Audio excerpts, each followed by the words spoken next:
Agudicen sus sentidos y dejen entrar la luz, para iluminar los oscuros mitos que pesan sobre la locura. Emitiendo desde los confines de un satélite de Júpiter, apostando por el movimiento en primera persona, Radio Himalaya. Un programa donde la voz de la salud mental está representada por sus protagonistas. Un proyecto que promueve AFE Salud Mental, asociación canaria que lucha por el colectivo desde 1982. Bienvenidos, bienvenidas a un día más a la entrevista de Radio Himalaya. Hoy vamos a tratar el tema del artivismo, gracias a la colaboración de nuestra invitada, Cara Acosta, original de La Palma, residente en Tenerife, artista, ama y lucha por el activismo social, tiene en sus genes el arte y hoy vamos a darle paso a una gran entrevista. Bienvenida. Muchas gracias, Aitor. Gracias por estar aquí y sin más dilación empezamos. ¿Crees que la salud mental y el arte están relacionados? Creo que siempre ha existido un vínculo desde tiempos inmemoriales, se ha relacionado lo que es la salud mental y el arte, pero en mi opinión creo que lo que está más relacionado sería la sensibilidad, por así decirlo, y que esa relación a veces bebe mucho de lo que es un cliché de lo que es el artista atormentado o el artista que está hiperproductivo, creando sin parar, y bueno, creo que sí que existe esa relación, pero más hacia la sensibilidad, no tanto hacia la patología.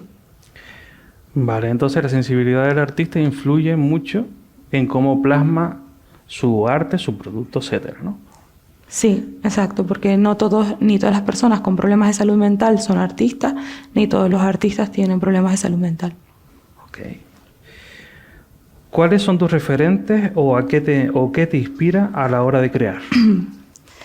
Es una pregunta que me hacen mucho y a mí siempre me cuesta, pero más o menos intentando focalizar, aparte de lo que es el día a día, las pequeñas cosas, pues también diría que lo que es a nivel de movimientos quizás el movimiento expresionista y luego también otras disciplinas, ¿no? Como puede ser el cine, como puede ser la literatura, como puede ser, por ejemplo, Sylvia Plath, o pues sobre todo pues las personas o los artistas de esos diferentes ámbitos que de alguna manera conectan tanto con su arte, con su historia, que a mí por lo menos me traspasa y me supone como pues esa inspiración, ¿no? Un referente.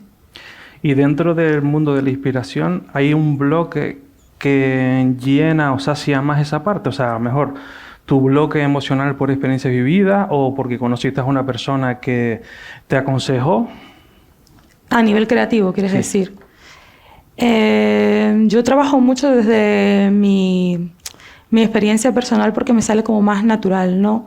Como que no tengo que impostar una realidad que no vivo o que me queda muy lejos. Sí que alguna vez puede haber alguna realidad que me apetezca porque estoy sensibilizada, trabajarla, pero trabajo mucho más desde lo personal. Okay.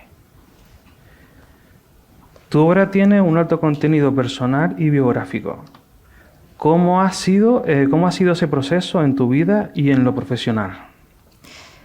Pues creo que ha sido algo que no he elegido y bueno, en el caso que sobre todo que nos ocupa hoy, que es el proyecto de salud mental que realicé a nivel artístico, que es Estigma, lo tuve que realizar pues por esa superposición de problemas de salud mental con la necesidad de comunicar algo a través de mi trabajo del arte. Y entonces pues bebe de todas esas experiencias personales que he vivido y que se narran tanto a nivel escrito como a nivel gráfico plástico, pues se ven en las diferentes obras, ¿no? Hablan pues de la ideación suicida, la autolesión, problemas con dismorfia corporal, el vacío, abuso de sustancias, etc. ¿En qué medida te ha ayudado el arte en tu vivencia con el malestar psíquico? A mí me ha ayudado mucho a lo que es no solo hacer como un acto de catarsis, ¿no? Por así decirlo, y plasmarlo y echarlo como fuera, sino que también el hecho de colocarlo en un objeto aparte de mí me ha ayudado a tomar perspectiva, y luego el que otros lo puedan ver muchas veces lo que ha hecho es que me sienta más comprendida, y de hecho las personas me lo han dicho, no, ahora te comprendo mejor, y personas con vivencias parecidas se han sentido reflejadas, y eso pues como que me ha hecho como pues sentir muy, muy realizada, ¿no?, en ese aspecto. Entonces, el hecho de crear el arte te ayuda a una descarga personal, te ayuda a conectar con más personas y que esas personas conecten contigo, ¿no? Sí, efectivamente. Vale.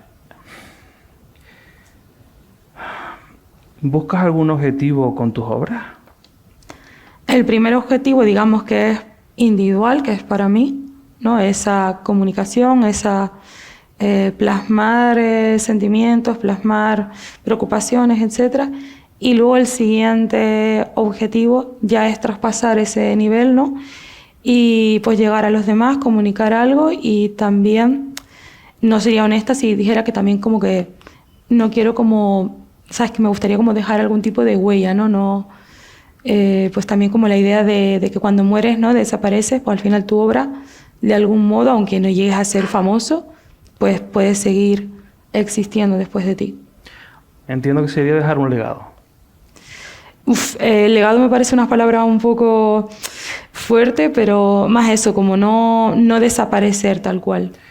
Vale, entonces, según entiendo, la primera exposición que hiciste, que eran 11 obras, las personas que vieron esa exposición sintieron, se emocionaron y llegaron a llorar, ¿no? Entonces, uno de tus objetivos también era que las personas se emocionaran. Sí, es verdad. El que la obra fuera como, digamos, no tan fuerte, pero como que de algún modo conectase tanto que la persona consiguiese emocionarse, ¿no? Y en esta primera exposición de este proyecto, que fue como en Petit Comité, pues es verdad que me sorprendió mucho, porque en ese momento, o sea, hay algo que había mencionado en la época universitaria, que me gustaría eso, pero había quedado como un poco en el olvido, y cuando se dio la oportunidad, las personas vieron las obras y veo que llora un grupo y luego otro y luego otro, y veo que existe ese patrón, pues digo, pues no me acuerdo de esa expresión en voz alta, de ese sueño, ¿no? Y digo, pues lo he conseguido en este momento, sin pretenderlo en este instante, y es algo que marca mucho, ¿no?, que crea como un punto de inflexión también. Vale, entonces entiendo que el objetivo es transmitir a las personas que sientan, y creo que hay una parte que ya se ha pincelado antes, es cuando las personas vienen a ti porque ven la obra y te dicen, yo soy familiar o soy amigo de, o yo lo tengo, y te dice, yo me siento identificado con lo que estás diciendo o con lo que estás expresando, ¿no? Eso, ¿cómo te llega? Pues la verdad que es un momento en el que muchas veces a lo mejor yo parezco un poco fría cuando ocurre, porque de algún modo, como es algo tan personal, yo tengo que poner un poco una barrera en ese momento, porque al final es algo que, aunque yo lo he pasado y tengo ahora mejores herramientas, al final la otra persona a lo mejor puede llegar y puede como removerme demasiado, pero es algo como que es como muy fuerte, ¿no? O sea, tanto si son personas que lo están viviendo, que dicen, uy, pues yo he pasado por esto, y a lo mejor me dicen incluso pues algún tipo de diagnóstico que tienen, y a lo mejor no ni siquiera se parece al mío, pero también la sensación de incomprensión, aislamiento, etcétera, algunas cosas como que coexisten en muchos tipos de problemáticas de salud mental, o los familiares. Quizás con los familiares es cuando me resulta más violento, por así decirlo, porque están como más, o sea, es curioso, ¿no?, pero las personas como que están sufriendo el problema de salud mental son menos emotivas cuando me lo han expuesto que los allegados, que digamos, pues se me han llegado a derrumbar, llorando, abrazándome, y que a lo mejor pues es un poco duro, porque a lo mejor me dicen, mi hija tiene el mismo problema que has tenido tú. Y claro, es colocarme desde el otro lado, y a veces es como bastante difícil, ¿no?, ese momento de tratar de como de calmar a otra persona que al final está justo en el lado que tú no estás. Sí, en tercera persona. hay un vínculo en la familia, pero cuesta ver ese, vamos a decir, ese problema. Entonces, vemos que hay una respuesta emotiva de las personas, pero a nivel de crítica, ¿qué te has encontrado? A nivel de crítica, así directa no he encontrado tanto. Más bien lo que he encontrado, por así decirlo, a veces ha sido, o sea, está el apoyo, pero también he visto como una especie de silenciamiento a veces, ¿no? Que no he sabido muy bien por qué ha ocurrido en algunos casos, de como que la exposición no ha sido, o sea, por un lado a veces como que se le ha dado mucho bombo y platillo, aunque siempre y cuando, sobre todo a la temática, como que a la población le interesa más, ¿no? Es la menos estigmatizada, que después de la pandemia, digamos que son la depresión y la ansiedad. Y por otro lado, como que desde algunos lugares como que no se ha reforzado, ¿no? La exposición. Y pese a que la he expuesto en los últimos 2 años 6 veces, pues soy consciente de que no ha llegado muchísimas personas y me hubiera gustado, ¿no? Poder tener más recursos o más apoyo, pues no sé si institucional o si es de algún lugar, ¿no? Para ayudarme a alcanzar a un público mayor, ¿no? Vale. Entonces, ahora, siguiendo la suma, ¿qué impacto has tenido tras visibilizar tus obras durante tu carrera artística? O sea, que una cosa es la parte de la crítica y otra cosa es a nivel profesional, ¿cómo has habido tu aumento? ¿Cómo se han abierto más horizontes?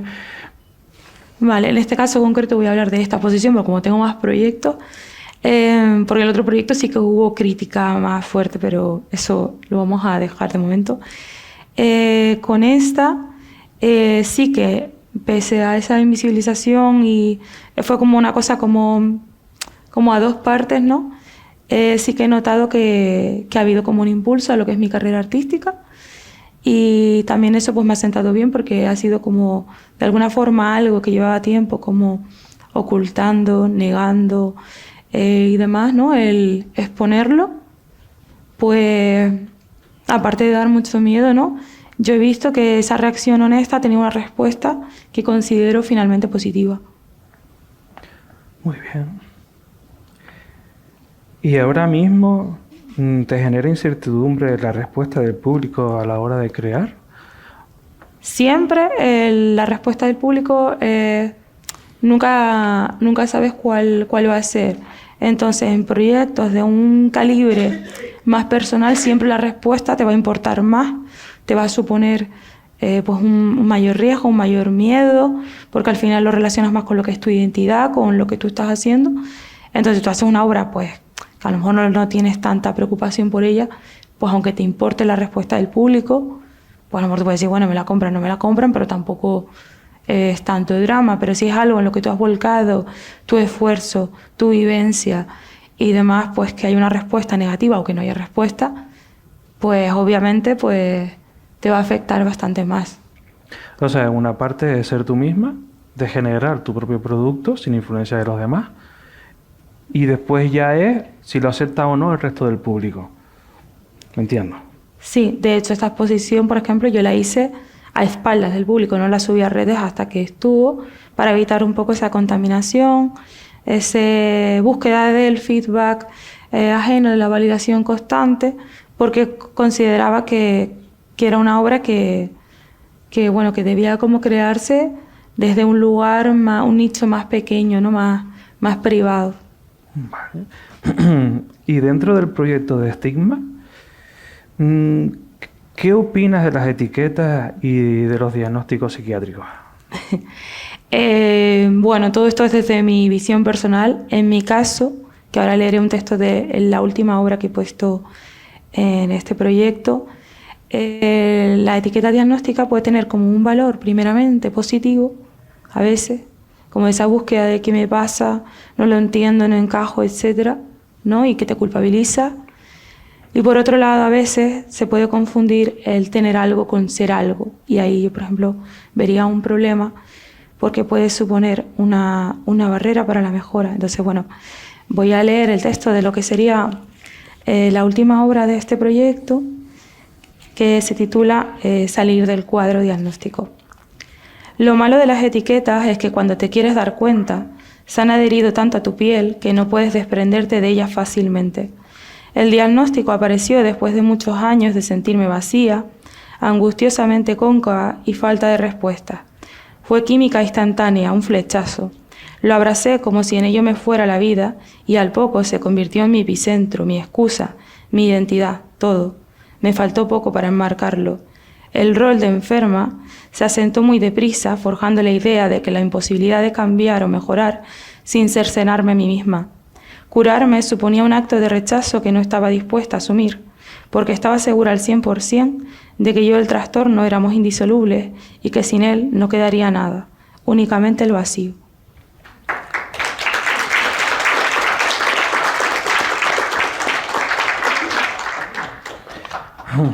Es muy profundo.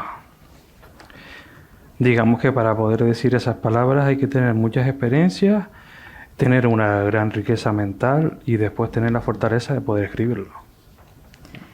Pues, a ver, al final todas las obras fueron como hechas bajo esa como introspección, perspectiva, ¿no? También un tiempo de alejamiento por esas vivencias, poder plasmarlas, ¿no? El mito que el artista estaba deprimido y creando obras no es del todo verdad, porque normalmente cuando estás muy deprimido no tienes capacidad creativa, no tienes ganas de estar sin hacer nada. Pero sí que es verdad que puedes luego, cuando ya estás mejor, utilizar tus vivencias anteriores, aunque fueran negativas, y darles otra lectura, ¿no? Y yo, por ejemplo, hice primero las obras, digamos, gráfico-plásticas, que son algunas de las que se han ido mostrando detrás, y después con esas obras pues realicé los textos. Pero fueron bastante automáticos, la verdad, fue bastante algo como también muy impulsivo, ¿no? Al final sí que a lo mejor corrige alguna cosa, pero bastante pues de dentro, ¿no? Es lo que tiene pues vivirlo, ¿no? Vale, entonces entiendo que si diagnosticas a una persona, tiene una parte positiva o negativa. Si la persona no sabe tomar conciencia, no sabe buscar información, se puede quedar con una etiqueta y pensar, yo soy así, ya está.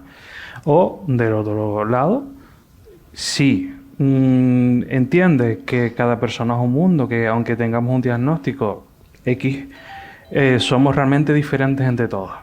Entonces, pienso que para mi punto de vista el tema del diagnóstico es una etiqueta, pero todo depende del momento y de cómo sea la persona, porque a veces te puede ayudar o te puede perjudicar. Entonces pienso que es un mundo ese enfoque. Es bastante complicado, porque yo creo que no pondría la responsabilidad de la persona que busca la información, porque, por ejemplo, las noticias que encuentras, los informes, o sea, aparte que tienes que tener la capacidad de poder buscarlo bien, que eso no siempre es el caso, ¿no? O incluso puede ser yo qué sé, si tienes algún problema de que te empiezas a paranoiar porque leíste que no sé qué, pues obviamente tampoco vamos a responsabilizar a la persona que busca, ¿no? Sino a la persona también que publica. O sea, la persona que publica, o por ejemplo las noticias, cómo se publican, cómo lo que producen es la mayor estigmatización de un colectivo vulnerable como puede ser las personas con problemas de salud mental.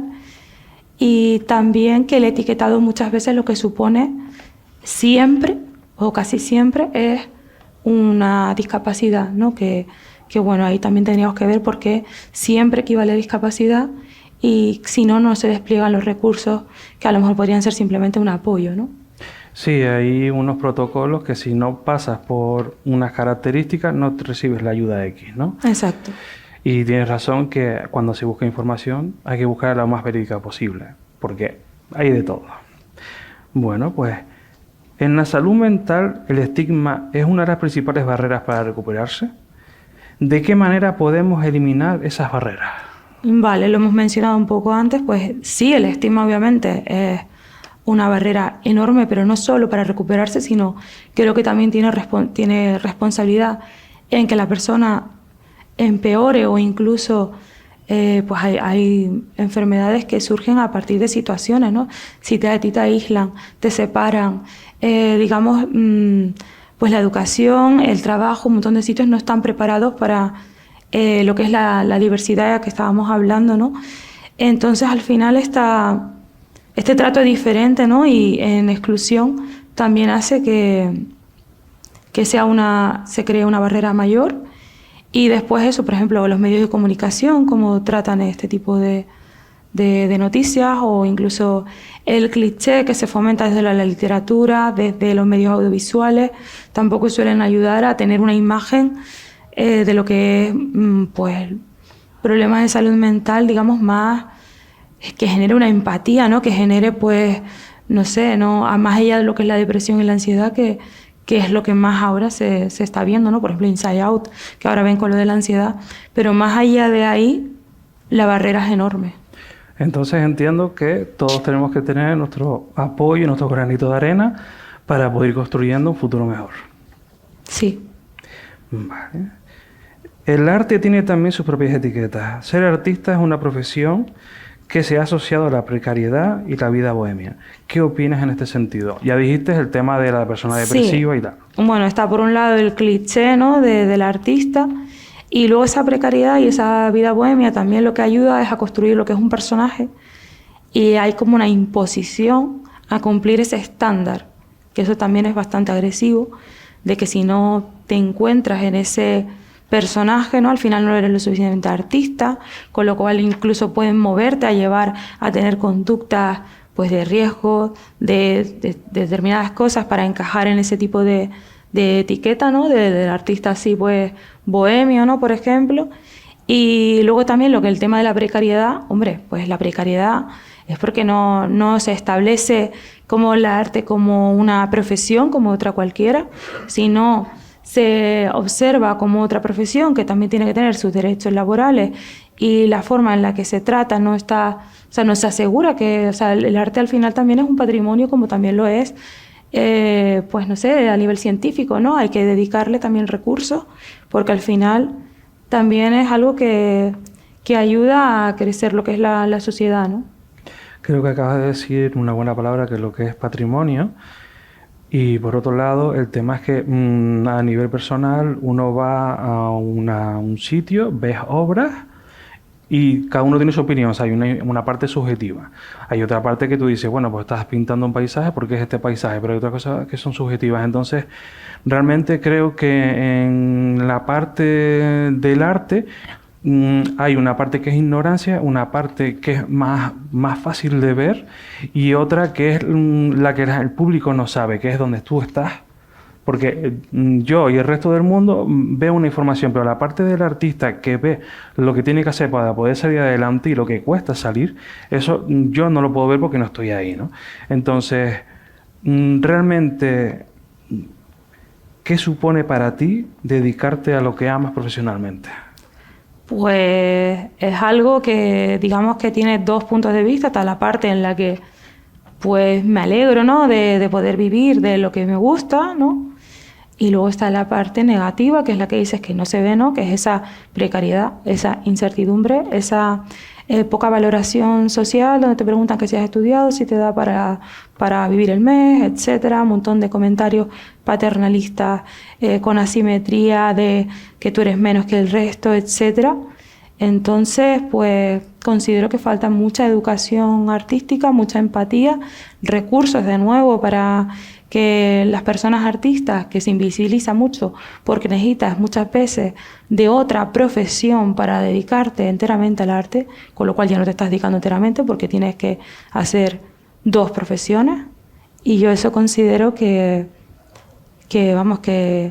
está mal, ¿no? Porque al final, si tú, un artista, no le dejas dedicarse al 100%, enfocarse en su proyecto, ¿le va a salir un proyecto como le saldría si lo hace al 100%?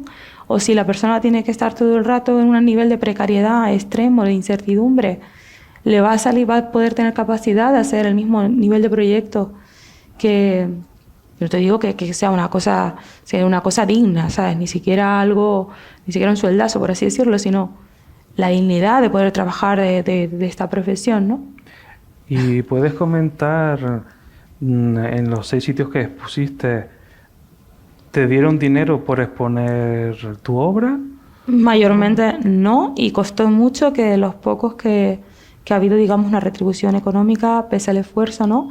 Y que se ha usado como recurso didáctico, han ido a institutos, la han utilizado algún tipo de institución, etcétera. Mayormente no ha habido una retribución económica para mí, en un porcentaje bastante alto. La retribución, si la habita, ha sido pequeña y en algún otro caso ha sido en materiales. Vale. Y sumando a esta pregunta, si tú vivieras en el extranjero, ¿te sería más fácil vivir del arte? No lo sé que hay una cultura más educacionalmente, sí que como que el arte se ve de otra forma, que aquí en Canarias en particular y en España también. La gente normalmente tiene un poder adquisitivo también mayor, pero también diría que la competencia es más alta, así que tampoco me arriesgaría a decir que sí, así. Pero es verdad que la condición de insularidad, de no poder transportar las obras, de a lo mejor no llevarlas, yo qué sé, si vivo en Madrid y llevarlas a Salamanca, a Toledo, lo que sea, sí que creo que, por ejemplo, ahí, pues es una pega. O sea, hay un límite real. Hay un límite real. Luego también está el tema de aduanas con Canarias, que si vendes obra fuera, pues la verdad que es prácticamente imposible. Vale. Bueno, pues ahora llegamos al último bloque.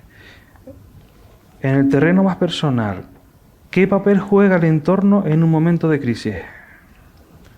El entorno puede jugar tanto el papel, digamos, positivo como el negativo, porque al final el entorno es lo cercano, al final es lo que nos va a afectar. Entonces, por un lado, puede ir desde lo que es el apoyo, la empatía, el acompañamiento, sobre todo, diría yo, pues ya sea la familia, la pareja, los amigos, el entorno laboral, académico, lo que sea, o la propia conglomerado social, ¿no? De, pues, empatizar, de no generar tampoco esa idea de paternalismo, de que es incapacitar al otro, ¿no? O sea, es entenderlo, pero no restarle también esa cualidad de persona, ¿no? También que tenemos, ¿no? Y luego, por otro lado, pues pueden ayudar, aunque no quieran, ¿no? A, pues, el aislamiento, la discriminación, el no tener las mismas oportunidades, etcétera, ¿no? Entonces, al final, o por ejemplo, si tú vas al médico y tú le dices que tienes un problema y lo que te receta en vez de psicoterapia es pastillas, en algunos casos puede ser, pero en otros, o sea, lo bueno sería que mínimamente fueran las dos cosas.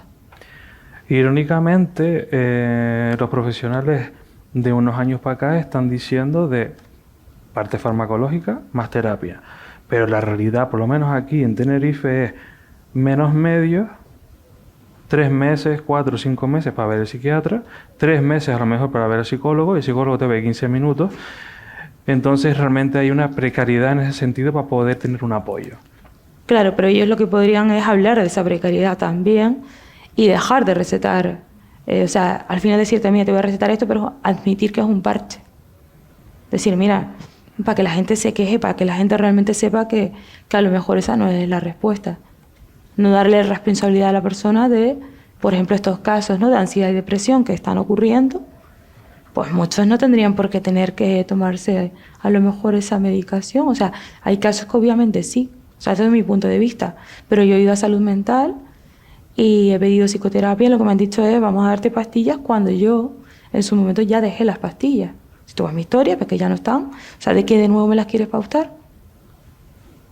Por ejemplo. O sea, que digamos que es lo fácil, ¿no? Te doy pastillas para que tú te tranquilices con los ansiolíticos, etcétera. Para que formes parte de una red productiva y no des problemas, básicamente. Sí. Bueno. ¿Qué apoyos has encontrado y qué echaste en falta? Pues he encontrado apoyo tanto a nivel familiar y a nivel de pareja, en amigos también, pero a la vez también desde los diversos puntos, a veces pues del amigo, de la pareja y del entorno.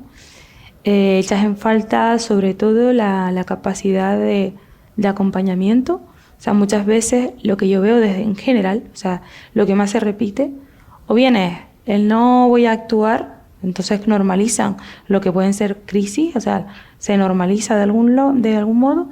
Por otro lado, también veo que cualquier tipo de reacción puede decir, eso es porque no sé qué. También, o sea, las dos cosas de la mano.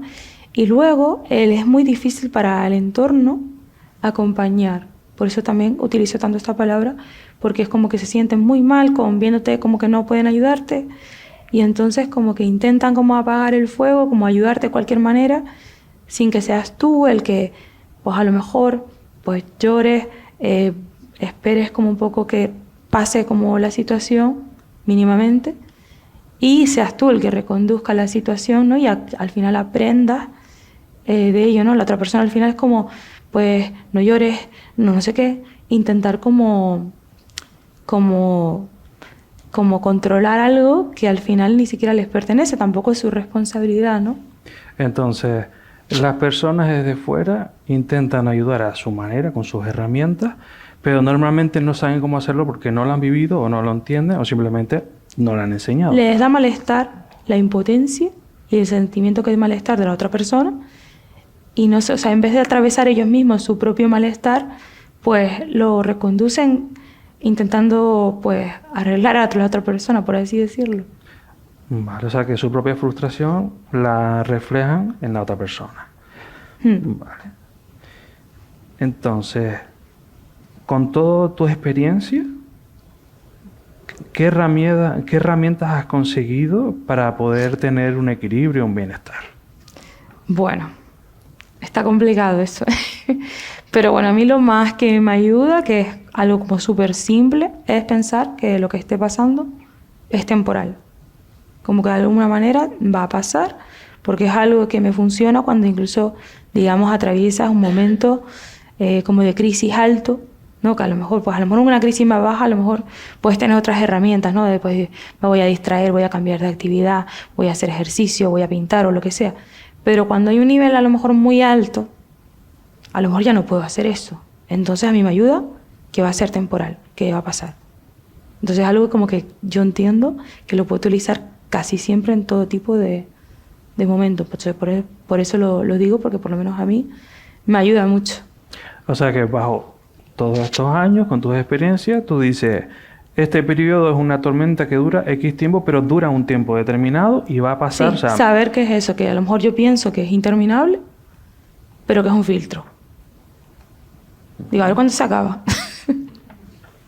Bueno, o sea que por lo menos ves esa luz al final del túnel y decir, bueno, esto es pasajero, lo estoy pasando mal, pero tiene un fin. Vale. ¿Qué consejo le darías a una persona que esté experimentando un problema de salud mental? Bueno, yo lo primero no soy psicóloga, así que no soy quien para dar ese consejo. Desde mi perspectiva, ayuda mucho lo que es cualquier medio artístico, ayuda bastante a canalizar lo que es el malestar. Para algunas personas no les viene bien a lo mejor sentir las emociones. A mí sí me viene bien a lo mejor ver una película, si estoy triste, pero una película que sea triste. Hay gente que le viene al revés, le viene peor, pero a mí por lo menos me ayuda a conectar con la emoción sin que sea la mía. Entonces a mí eso, por ejemplo, me ayuda también. Y luego pues obviamente pues buscar psicoterapia. Y a lo mejor si en la primera o la segunda consulta pues no hay feeling, pues no desistir y decir, bueno, voy a buscar otro profesional, no pasa nada. Yo he pasado por más de una decena, entonces al final es algo como que desgasta mucho, pero yo creo que al final luego pues eso, hablar también con el entorno. Lo que pasa es que el entorno no depende de uno, el entorno que le toque, entonces depende del entorno, pues también hablarlo con el entorno, de lo que explicitar lo que necesitas, en plan, mira, me siento solo, necesito yo qué sé, pues que me llames por teléfono, o mira, ahora mismo no me apetece salir porque bla, bla, bla, pero realmente me doy cuenta que aislarme tampoco me sienta bien, así que dame un toque para que a lo mejor pues me esfuerce más a ese tipo de cosas, de explicitar lo que uno está viviendo, que la otra persona, pues aunque a nosotros nos puede parecer a veces obvio, pues no, a lo mejor no se lo están imaginando, ¿no? Entonces, intentar decir lo que nos pasa a la otra persona o lo que necesitamos, entre comillas.